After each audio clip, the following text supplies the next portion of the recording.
आदिनाथ भगवान की जय। आचार्य गुरु विद्यासागर जी महाराज की जय। आज की सुप्रभात बेला में आप सभी को सादर जय जिने और बड़े ही भक्तिभाव के साथ आज हम मंगलाचरण करेंगे और जीवन में सफलता के रास्ता की ओर आगे बढ़ेंगे। सभी लोग हाथ जोड़ लेंगे। ओम नमः सिद्धेभ्यः।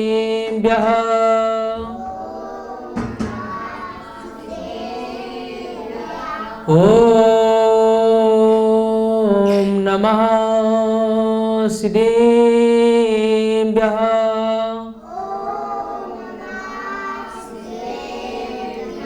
ओम नमः सिद्धेभ्यः।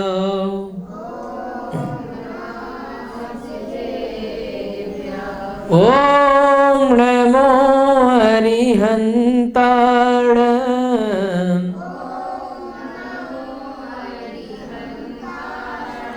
ओम नमो सिद्धाय।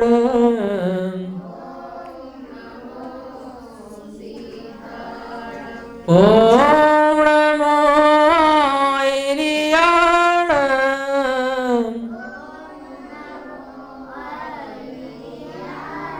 ओम नमो अजयाय।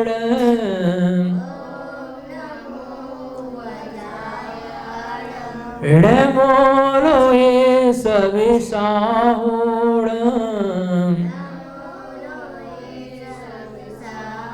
घोड़िए देवादि दिव्य गजा शुभ ब्राह्मण साक्षात विराजमान चमत्कारी शांति प्रदाता शांतिनाथ भगवान की, चिंतामणि पारसनाथ भगवान की, द्वादशंग जिनवाणी माता की। आज हम लोगों ने भक्तिभाव पूर्वक आदिनाथ भगवान का मोक्ष कल्याणक मनाया। जो आज आदिनाथ भगवान का मोक्ष कल्याणक मनाया, इसका एक बहुत बड़ा रहस्यमयी चीजें हैं और कुछ ऐसी चीजें हैं जो उन्होंने नष्ट की है, तपस्या की है और तपस्या के माध्यम से नष्ट किया है, तब जाके वो आदिनाथ भगवान बने हैं। 8 कर्मों को नष्ट किया है। ज्ञानावर्णी, दर्शनावर्णी, मोहिनी, यंत्र, आयु, नाम, गोत्र, इस तरीके से जो अष्ट कर्म होते हैं उनको उन्होंने नष्ट किया है, तब जाकर उससे सिद्धि लाभ प्राप्त हुए हैं। और हम किस प्रकार नष्ट कर सकते हैं? कोई भी व्यक्ति एकाएक सीधे पायदान पर डायरेक्ट 10वीं या सीढ़ी नहीं चढ़ता। पहली, दूसरी, तीसरी, चौथी, 5वीं, 6वीं, 7वीं, 8वीं, 9वीं, 10वीं, इस तरीके से आगे बढ़ता है। और मैं आप लोगों को बता दूं कि जो सीढ़ियां हैं ये हमें मोक्ष मार्ग की राह पर ले जाने वाली हैं। लेकिन मोक्ष मार्ग की राह पर कब चल सकती है? मोक्ष मार्ग की राह पर तभी चल सकती है जब हम उसका पालन करेंगे। कैसे? सबसे पहले हमें धर्म को समझना होगा। वास्तव में धर्म है क्या? वास्तव में धर्म है क्या? आदिनाथ भगवान ने 8 कर्मों का नष्ट किया है, तो वास्तव में किस प्रकार से किया होगा? कैलाश पर्वत। क्या है? कैलाश पर्वत। आज कैलाश पर्वत पे हिंदुओं का भी धाम है। क्या नाम है उसका? यात्रा होती है जो मतलब समर वेकेशन में होती है यात्रा। अमरनाथ, अमरनाथ है ना? अमरनाथ यात्रा, अमरनाथ की यात्रा जो होती है ना, है ना? हाँ, जो अमरनाथ की जो यात्रा होती है ना, वहीं से आपके जो हिंदू समाज में है, शिव शंकर ने तपस्या की है। भगवान शिव ने तपस्या वहां पर की है। वहां पर हमारे आदिनाथ भगवान ने तपस्या की है। आदिनाथ भगवान कैलाश पर्वत पे ही तपस्या की है। धर्म सभी एक है, कोई परिवर्तित नहीं है, मार्ग भी पूरा एक है। और उनको समझना हमें है, समझना हमें है कि वास्तव में उन्होंने किस तरीके का आचरण करके, किस तरीके का त्याग करके भगवान पद को प्राप्त किया है। भगवान राम ने ही भगवान पद को प्राप्त किया, तो किस तरह से प्राप्त किया है ये हमें समझना बहुत जरूरी है। जब तक हम नहीं समझेंगे तब तक हम इसकी ओर नहीं बढ़ेंगे। ठीक है ना? चलिए, तो आदिनाथ भगवान ने भी तपस्या की है और अपने राजपाट, अपना तो कुछ भी राजपाट नहीं है, अपना तो कुछ भी राजपाट नहीं है, करोड़ों अरबों की संपत्ति ऐसे ही त्याग करके कहां चले गए? मोक्ष पद की राह पे चले गए। इस प्रकार से उन्होंने अपने सिद्ध पद को प्राप्त करके आज के दिन मोक्ष पद को प्राप्त किया था। चतुर्दशी, आज त्रयोदशी और चतुर्दशी एक साथ ही है, 2023 में एक साथ आई है, तो इसलिए आज उनका मोक्ष कल्याणक मनाया गया। और आप सभी ने भी मोक्ष कल्याणक बहुत भक्तिभाव के साथ मनाया है। ये आपकी बहुत बहुत पुण्य की अनुमोदना है। आपका पुण्य इतना तेज है कि आपने उसको मना पाने के लिए स्वस्थ रहे और सलामत रहे और यहाँ पर आप आ गए, वरना कोरोना काल भी निकल चुका है। कोरोना काल में कई लाखों लोगों की मृत्यु हुई है, उसकी चपेट में भी हम आ सकते थे।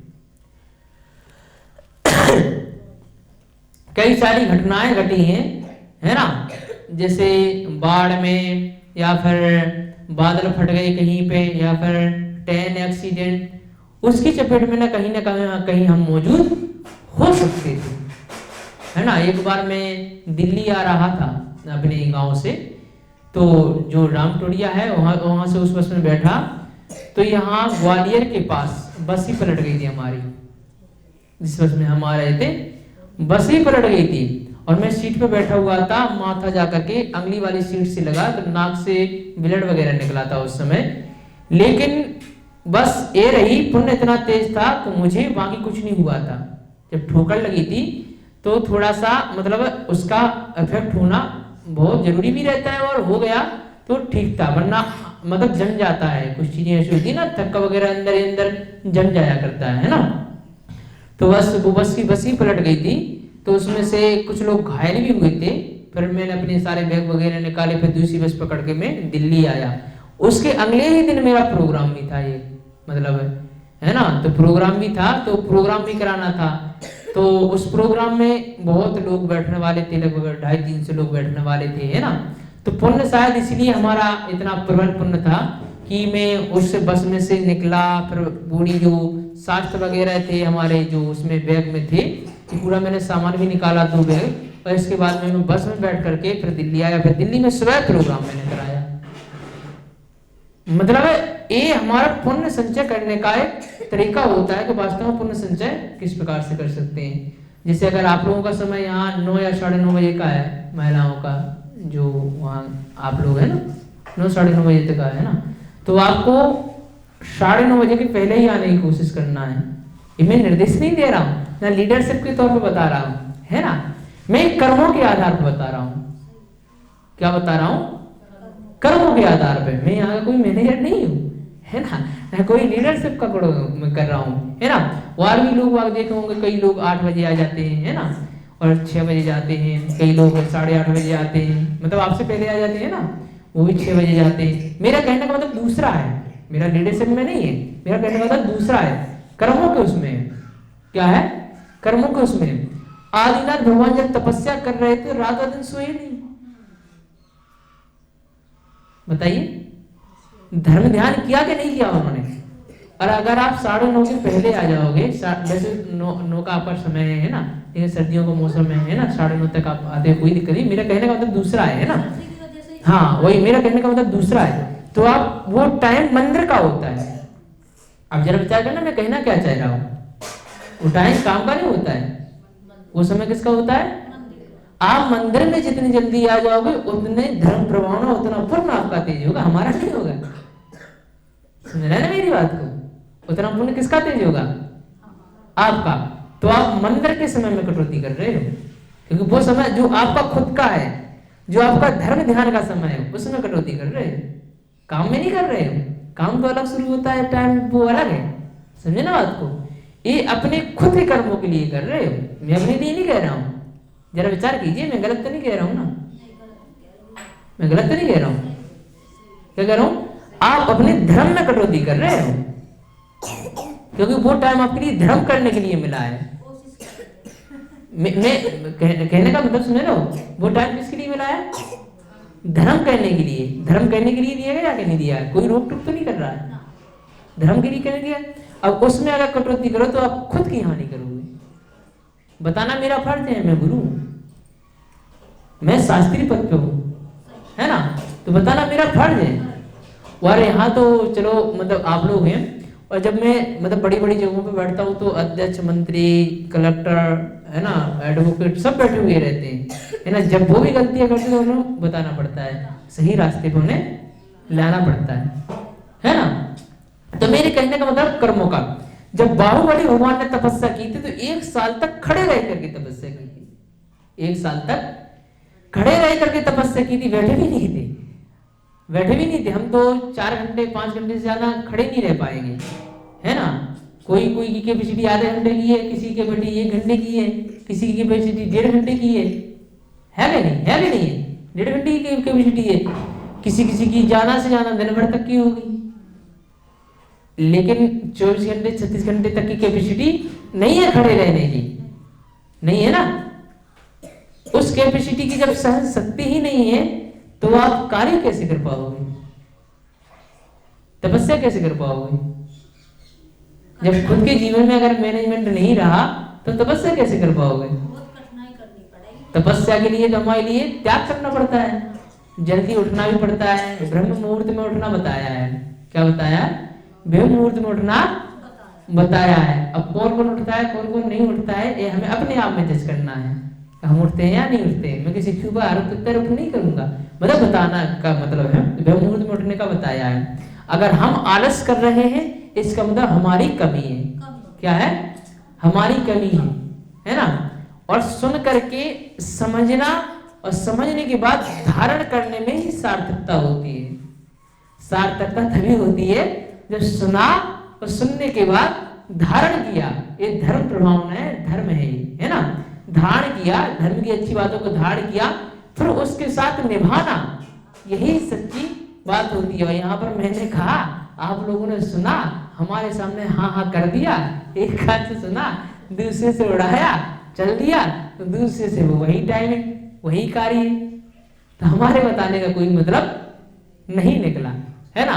आपका एक पुण्य है कि आपको सुनने के लिए मिल रहा है, ये आपका पुण्य है। क्या है, ये आपका पुण्य, ये भी आपका पुण्य कि आपको धर्म करने के लिए मिल रहा है। वरना और भी लोग बाग हैं इधर उधर काम कर रहे हैं, अभी धर्म करने नहीं आ पा रहे हैं। मैं झूठ तो नहीं कह रहा हूँ ना, प्रैक्टिकल उदाहरण बता रहा हूँ आपको। क्या मैं गलत कह रहा हूँ। आए 8 बजे हैं, वो आए 8 बजे, ज्यादा 7:15 साढ़े 8 तक आए हैं, आपसे पहले आए हैं, लेकिन फिर भी वो काम में लगे हुए हैं। धर्म करने का उन्हें पुण्य नहीं उनका दे, हम उन पे आरोप नहीं कर रहे हैं, उनका पुण्य नहीं है तेज इतना, समझे ना बात को। मैं गलत तो नहीं कह रहा हूँ, मेरा ये शास्त्री पद पे है और धर्म गुरु के माध्यम से बताने का एक फर्ज रहता है, समझे ना बात को, बताने का फर्ज रहता है। कर्मों की विडंबना बहुत अद्भुत होती है। आप जैसे कर्मों को बंद करोगे वैसे आपको उदय में आएंगे, और आपको ये महसूस तो होगा कि हम दुखी हैं, ये महसूस तो होगा कि सामने वाला व्यक्ति हमारे साथ गलत कर रहा है, लेकिन ये पता नहीं रहेगा आपको कि मैंने खुद ही ऐसे कर्म बंद किए थे, ये आपको खुद को पता नहीं रहेगी। वो मैं आपको एहसास दिला रहा हूँ, आज मैं आपको बता रहा हूँ, वो मैं इसलिए बता रहा हूँ, आज आदिनाथ भगवान का मोक्ष कल्याणक है, समझे ना बात को। वास्तव में ज्ञान की महिमा कैसी होती है, कर्मों का बंध कैसे होता है, कर्मों से छुटकारा कैसे पाया जाता है ना। तो आपको भी अगर धर्म रास्ते पर चल रहा है, धर्म ज्ञान पर चलना है, तो टाइम में थोड़ा परिवर्तन अपन को लाना पड़ेगा। जो आपका धर्म करने का टाइम है उसमें आपको धर्म के लिए अगर आप दोगे तो आपको खुद के लिए क्या होगा, खुद के लिए फायदा होगा। गलत तो नहीं कह रहा हूं ना, खुद के लिए फायदा होगा, हमारे लिए नहीं होगा। जितना हम धर्म करेंगे क्योंकि हम भी पहले आते हैं, हमें पहले आते हैं, हमें पता है, कर्म सिद्धांत पता है नहीं कि वास्तव में किस तरीके से कर्म बनते हैं और आगे जाके किस प्रकार से उदय में आते हैं, किस प्रकार से पैसा नष्ट होता है हमारा, किस प्रकार से असंतुष्टि होती है, किस प्रकार से दुखों को सहन करना पड़ता है। ये हमारे खुद के कर्म होते हैं जो हमें खुद को पता नहीं रहते हैं, है ना। तो आज इस प्रकार से हमें धारण करना है कि वास्तव में धर्म के समय को धर्म में पूर्णतः देने में ही ईमानदारी है, खुद के प्रति, दूसरों के प्रति नहीं, खुद के प्रति। क्योंकि आपके लिए जो जीवन मिला है मुश्किल से 8 या 10 वर्षों का मिला है, 70 साल का नहीं मिला है। 35 साल तो आप सोने में ही निकाल देते हो, 12 घंटा सोते हो लगभग, है ना। और छोटे 5 साल तक की तो उम्र छोटे बच्चे की रहती है, उसमें तो आप कुछ कार्य कर ही नहीं पाते हो। और फिर पढ़ाई की उम्र हो जाती है, कम से कम 8-10 साल पढ़ाई में निकाल देते हो। 50 साल तो यही हो गए, 8-10 साल है ना, बीमारी में निकल गए, या रिश्तेदारी की शादी विवाह में निकल गए, बच्चों की परवरिश में निकल गए। मुश्किल से 8 या 10 साल का ही समय मिलता है, उसी में आपको धर्म करना होता है। तो आपके लिए जो धर्म करने के लिए समय मिला है उसमें बेईमानी ना करें। ये आपकी खुद की समझदारी होगी, हमारी नहीं होगी। मैं आपको कर्म सिद्धांत के आधार पर बता रहा हूं, आप उसमें धर्म ही करें। धर्म के मार्ग पर चलने के लिए टाइम टू टाइम, मतलब धर्म करने के लिए आप प्रेरित होकर के आइए, और वास्तव में समय से पहले ही आने की कोशिश करें, क्योंकि ये धर्म का कार्य है। अब मैं आपको बताता हूँ, लोग बाग सुबह 7 बजे घर से निकलते हैं, शाम को 7 बजे वापस आते हैं, शाम को 7 बजे वापस आते हैं। उनकी लगभग 12 घंटे की जो हो जाती है, उसमें उनको धर्म करने का समय नहीं मिला। गलत तो नहीं कह रहा हूं ना, पुण्य करने का समय नहीं मिला, है ना। जो ट्रेन में जा रहा है विदाउट टिकट जा रहा है, उसकी टीसी ने टिकट चेक नहीं की, ये उसका पुण्य था। क्या था? पुण्य था, क्योंकि आपका पुण्य इतना तेज था कि टिकट चेक नहीं हुई। और जिसकी टिकट चेक हुई है और टिकट पकड़ा गया, फाइन लगा, उसका पुण्य तेज था ही नहीं, उसने पुण्य किया ही नहीं, उसने अच्छा कार्य किया ही नहीं, उसने अच्छा कार्य क्या ही नहीं। ये इसका फल मिलता है अलग अलग जगहों पर। आप जा रहे हो, टैक्सी वाले ने 100 रुपए लिए, 200 रुपए मतलब लगने थे, लेकिन आपके 100 रुपए बच गए, ये आपका पुण्य है। वहां पर आपका पैसा काम आया है, सस्ते में टैक्सी वाला चला गया। और अगर आपने पुण्य नहीं किया, पुण्य अर्जित नहीं किया, तो आपके 200 की जगह 250 रुपए लेगा टैक्सी वाला। आपकी मजबूरी ऐसी बन जाएगी, आपको जाना ही पड़ेगा। समझे ना बात को, आपको जाना ही पड़ेगा, आपकी ऐसी मजबूरी बन जाएगी, पैसा वहां नष्ट होता है। आपको मैं बता रहा हूं कि कहां पैसा नष्ट होता है। अगर हम अपने कार्य में वो करते हैं, कमी करते हैं, और अगर अपने आप को बचा करके टालने की कोशिश करते हैं, सिर्फ काम को टालने की कोशिश करते हैं, ये भी ध्यान रखना, सिर्फ काम को टालने की कोशिश करेंगे, अपना जल्दी जल्दी मतलब फॉर्मेलिटी निभाने की कोशिश करते हैं, तो उसका एक प्रतिफल ये हो जाता है। क्या होता है प्रतिफल? प्रतिफल ये होता है, एक कर्म सिद्धांत है। कहीं हम ऐसे तो नहीं है, कहीं हमारे साथ ऐसा तो नहीं हो रहा है, ये भी आपको ही जज करना है, ये भी आपको ही जज करना है। मैं नहीं बताऊंगा कहाँ हुआ है, कहाँ नहीं हुआ है, कहाँ हो रहा है, कहाँ नहीं हो रहा है ना, ये आपको ही जज करना है। समझे ना बातों? तो हम जो कर्म सिद्धांत है, और जब हम सारे कर्मों को नष्ट कर देंगे, तभी जाके सिद्धिशिला को प्राप्त करेंगे, है ना। जब अपने खुद के सुख को त्याग करके धर्म ध्यान में लगेंगे, तभी हम पुण्य को अर्जित करने के बाद, किसको? पुण्य को अर्जित करने के बाद, और हम सही राह पर चल करके भगवान राम की तरह, भगवान कृष्ण की तरह, भगवान आदिनाथ भगवान की तरह, भगवान पार्श्वनाथ की तरह बनेंगे। ये हमें तय करना है। हमें मनुष्य पर्याय मिली है, ध्यान रखना, मनुष्य पर्याय ही एक ऐसी है जहां से भगवान बन सकता है आदमी। वार गतियों से देव गति में तो जा सकता है, लेकिन भगवान नहीं बन सकता। जरा विचार कीजिए, कोई कुत्ता कभी भगवान बनाए क्या? है कोई घोड़ा कोई भगवान बनाए क्या? ज्यादा से ज्यादा देवगति में जा सकता है, भगवान नहीं बन सकता है। भगवान बनने के लिए मनुष्य पर्याय ही जन्म लेनी पड़ेगी। समझ आ रही ना बात के लिए? वही आपको मनुष्य पर्याय मिली है, और सारे के सारे हाथ पैर सही सलामत मिले हैं आपको, ये आपका और पुण्य है। और ध्यान धर्म ध्यान करने के लिए समय मिला है आपको, ये आपका उससे भी बड़ा पुण्य है। आप इस समय को पहचानिए, इस समय के महत्व को समझिए। समझ रहे हो ना मेरी बात को? इस समय के महत्व को समय रहते समझ जाइए, वरना बाद में समझ में आएगा तो कोई फायदा नहीं है। अगर कोई व्यक्ति आपके पास है तो आप उसकी कीमत समझ जाइए, आप उसकी कीमत समझ जाइए कि वास्तव में इसका मेरे जीवन में क्या योगदान है। उसके जाने के बाद कीमत को समझने से क्या मतलब निकलेगा? अगर आपके सास ससुर हैं, आपके माता पिता हैं, तो आप उनको समय रहते सेवा कीजिए, समय रहते उनकी सेवा कीजिए। जब वो गुजर गए, इसके बाद उनका आदर करें, सत्कार करें, इसके बाद उनको याद करें और उनके लिए मतलब जो भी चीजें रस्में होती हैं वो निभाएं, तो फिर क्या मतलब निकला? जीते जी तो आपने उसकी की नहीं, ये गलत हो जाएगा ना। तो चलिए आगे पढ़ते हैं कि एक बार एक मानव नामक व्यक्ति ने सुन रखा था कि संत तालसूद पहुंचे, ये फकीर हैं, वह उनकी दुआ में दुखी लोग भी आनंद से भरे उठते हैं। याकूब उनको खोजते हुए एक बियाबान जंगल में पहुंचा। कहां पहुंचा? एक व्यक्ति जो पहुंचा, कहां पहुंचा? जंगल में पहुंचा। उसने देखा कि संत हाथ में अनाज की टोकरी लिए चिड़ियों का दाना चुगा रहे थे। क्या? संत हाथ में दाना लिए चिड़ियों को क्या कर रहे थे? दाना चुगा रहे थे। चिड़ियों को दाना चुगाने वाली मैंने कल भी बात कही थी, आप लोगों को फॉलो करना है, कोशिश करना है फॉलो कर पाओ, उसका प्रॉफिट आपके लिए होगा, है ना। वह दाना चुगा रहे थे, चिड़ियों के चहचहाने वाले फुदकने से भी आनंदित हो रहे थे। याकूब पास खड़े देखते रहे, लेकिन संत ने उनकी ओर ध्यान नहीं दिया, उनकी ओर ध्यान नहीं दिया। वे पूर्ववत चिड़ियों को मनोयोग से दाना चुगाते रहे और आनंदित होते रहे। संत तालसूद ने याकूब को उंगली के इशारे से अपने पास बुलाया और अनाज की टोकरी थमाते हुए कहा, लो तुम भी इन्हें दाना चुगाओ। क्या कहा? लो तुम भी इन्हें दाना चुगाओ।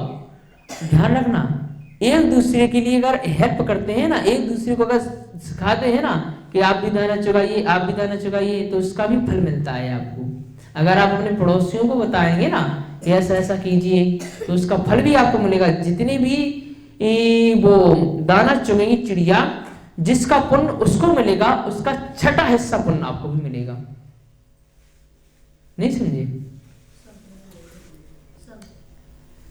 छठा हिस्सा पुण्य मिलता है।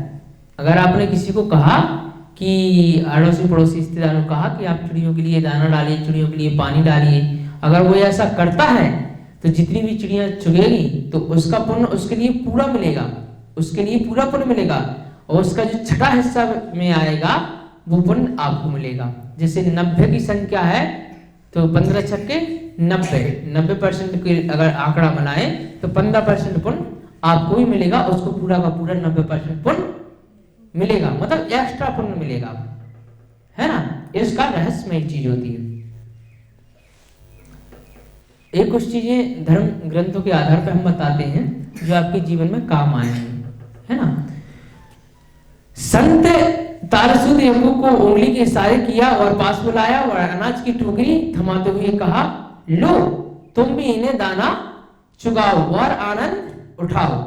फिर थोड़ा गंभीर होकर बोले, अपना दुख भूलकर दूसरों को जहां तक हो सके प्रसन्नता देने का प्रमाण करो। क्या है? प्रसन्नता देने का प्रयास करो, उनकी सहायता करने का प्रयास करो, इसी में सच्चे आनंद की अनुभूति है। दूसरों के दुख के क्षणों में खुद को उनका सहभागी बना लेना ही संसार की सबसे बड़ी सेवा है। क्या है? खुद को सहभागी बना लेना संसार की क्या है? सबसे बड़ी सेवा है। मेरे जीवन भर यही किया है, मैंने जीवन भर यही किया है, तुम भी यही करो और अपना ध्यान सेवा और दूसरों के दुख और कष्ट को समझने में एवं उनकी मदद करने में लगाओ। याकूब सुखी जीवन का गूढ़ रहस्य जान गए थे। वह व्यक्ति क्या हो गया? सुखी जीवन जीने का रहस्य जान गए थे। प्राणी मात्र को वार उसकी अनुभूति को अपने समान समझकर उसके सुख दुख के साथ निभाने से जो सुख मिलेगा, वास्तव में वही जीवन का रहस्य है। क्या है? वास्तव में वही जीवन का रहस्य है। कर्म निग्रह। क्या है? कर्म निग्रह। कर्म करे मन से कर्म करें ईमानदारी से, कर्म करें मन से, कर्म करें ईमानदारी से। जब हम कार्य को करें तो ये मत सोचे कि हमें कार्य करना पड़ रहा है, कार्य करना पड़ रहा है, ये ना सोचे। हमें कार्य करने का सौभाग्य मिला है। क्या है? हमें कार्य करने का सौभाग्य मिला है। वहां जहां वहां धर्म के लिए अगर सौभाग्य मिले तो वहां तो वार बढ़कर चढ़ के जाना चाहिए। क्या है? जहां धर्म के लिए सौभाग्य मिले वहां वार बढ़ चढ़ के जाना चाहिए। मैं आपको बताता हूं, हमारे गुरुकुल चलते हैं, जैसे हस्तिनापुर गुरुकुल हुआ, बड़ा गांव गुरुकुल हुआ, है ना, और इसके बाद में मथुरा गुरुकुल हुआ, सागाने गुरुकुल हुआ। ये जैन समाज के डोनेशन पे ही चलते हैं, जैन समाज के डोनेशन पे ही चलते हैं। वो लाखों रुपए का दान करते हैं जैन समाज के, हमारे बच्चे पढ़े। क्या है? हमारे बच्चे पढ़े। लाखों रुपए तो हम नहीं दे सकते, जरा विचार करना, लाखों रुपए तो हम नहीं दे सकते, लेकिन वहां पर जो टीचर आदि मौजूद है, हमारे जो हॉस्टल आदि में, वो पूर्ण ईमानदारी से कार्य करते हैं। क्या है? पूर्ण ईमानदारी से करते हैं और ज्यादा से ज्यादा बच्चों को सिखाने का प्रयास करते हैं, नई नई चीजें खोज करके प्रयास करते हैं। ऐसा नहीं है कि मतलब जितना आ रहा है उतना ही सिखाएं, और कुछ एक्स्ट्रा सिखाने के लिए कुछ खुद भी अध्ययन करते हैं। मतलब उदाहरण बता रहा हूं मैं, खुद भी अध्ययन करते हैं ताकि बच्चों के लिए नई नई चीजें मिले और सिखाएं। और ये उनसे कोई कहने वाला नहीं होता है कि आप इनको नई नई चीजें सिखाइए, कि नई नई चीजें बताइए, क्योंकि सारा ट्रस्ट बना हुआ है और ट्रस्ट के बाद टीचर नियुक्त कर दिए गए हैं। अब टीचर खुद अपने मन से निर्णय लेते हैं कि हमें किस तरीके से गुरुकुल को आगे बढ़ाना है, उठाना है, तो उसका रिजल्ट समाज को बताते हैं। समाज उनसे कहने नहीं आएगी, समाज तो डोनेशन दे रही है सिर्फ। अब उसके पास टाइम नहीं है कि आपसे पूछिए क्या सिखाया क्या नहीं सिखाया। अभी टीचर के ऊपर जिम्मेदारी आ जाती है, कितना सिखाना है, क्या करना है। जहां पर बच्चों की फीस लगती है 25,000 रुपए पर मंथ, 10,000 रुपए पर मंथ, 7,000 रुपए पर मंथ, 12,000, 15,000 रुपए पर मंथ, वहां पे जो टीचर होते हैं, वहां के टीचर का जो हेड डिपार्टमेंट होता है, जो हेड टीचर होता है, वो उनके ऊपर प्रेशर सर्च करता है। होता है नहीं होता है? मैंने सर्वे किया हुआ है, उसके आधार पर बता रहा हूँ, है ना। दिल्ली एरिया, गाजियाबाद एरिया में स्कूलों में गया हुआ हूँ, स्कूलों का सारा मैंने सिस्टम देखा हुआ है। बड़ौत में भी बहुत सारे स्कूल है, सर्वे मैंने पूरा किया हुआ है, इसलिए मैं बता रहा हूँ ना। तो उन पर वो प्रेशराइज करते हैं कि आपको इतना सीखना है, फिर इनको बताना है, बेटा बात नहीं करना है ना। तो वो उनको प्रेशराइज करते हैं कि आपको ये पढ़ के आना है, फिर सीखना है, इतना आपको याद करना है, फिर सीखना है। तो टीचर क्या करता है? दिन में वहां पढ़ाता है, रात में सीखता है। अगर रात में अगर सीख करके नहीं पढ़ाएगा तो टीचर चेंज कर देते हैं, वो निकाल देते हैं। ये सर्वे के माध्यम से बता रहा हूं, समझे ना बात को। मतलब मैं बता रहा हूँ, एक नॉर्मल तरीका बता रहा हूँ। तो वो क्या करते हैं? चेंज कर देते हैं और दूसरे अक्षर देखते हैं। मतलब वहां ऐसा होता है, प्रेशर साइज वहां होता है। जो जैन समाज में जो गुरुकुल आदि होते हैं उसमें प्रेशर साइज कुछ भी नहीं होता है, उसमें प्रेशर साइज कुछ भी नहीं होता है। वहां टीचर खुद अपनी जिम्मेदारी से करता है कार्य। मैं उदाहरण बता रहा हूँ, अगर वहां गुरुकुल में खुद अपनी जिम्मेदारी व्यक्ति नहीं समझेगा तो क्या वो संस्थान को आगे ले जा पाएगा? जो फ्री के बच्चों को पढ़ने की शिक्षा मिल रही है, क्या वो मिल पाएगी? नहीं मिल पाएगी, क्योंकि अगर टीचर समाज को अलग अलग जगह पे परफॉर्मेंस नहीं दिखा पाएगा, अलग अलग तरक्की नहीं दिखा पाएगी कि हमारे गुरुकुल के छात्र इतने आगे हैं, इस तरह की शिक्षा अध्ययन कर रहे हैं, तो फिर समाज का डोनेशन नहीं आएगा, समाज का डोनेशन नहीं आएगा। फिर जिन बच्चों के लिए, जो गरीब बच्चे हैं उनके लिए जो मिल रही थी, उनका दोष किसके ऊपर जाएगा? किसी ना किसी के ऊपर तो जाएगा ही, नहीं जाएगा। और जो वहां पर है, वहां पर उनका कमाई का जरिया है, वहां पर उनका कमाई का जरिया है। अगर मतलब जो जहां फीस लगती है वहां पर उनका क्या हो गया? कमाई का जरिया हो गया कि अगर तुम नहीं पढ़ाओगे, अगर तुमने नहीं सिखाया इतनी चीजें, तुम्हें हम चेंज कर देंगे। क्यों? क्योंकि उनके पेरेंट्स फीस दे रहे हैं, तो उनके पेरेंट्स बार बार आपसे पूछने के लिए आ रहे हैं कि आपने क्या सिखाया, आपने क्या पढ़ाया, हमारा बच्चा इतना सीखा, हमारा बच्चा इतना सीखा, है ना। तो वहां पर इसी प्रकार हमारा ज्ञानदानम गुरुकुल है। क्या है? ज्ञानदानम गुरुकुल। ज्ञानदानम गुरुकुल में जितना भी हमारा टीचर स्टाफ है, मतलब एक कर्म सिद्धांत के आधार पर बता रहा हूँ मैं, जितना भी है उसको ज्यादा से ज्यादा हमें सिखाने की कोशिश करना है। क्योंकि ये हम अपने लिए नहीं कर रहे हैं, ये दूसरों के लिए कर रहे हैं, और ये भी हमें कार्य करने का सौभाग्य मिला है, ये आपका पुण्य है। आप कहीं जाकर डोनेशन देते तो ये अच्छा कार्य हो रहा है, तो क्या है वहां पर हमें डोनेशन देना है।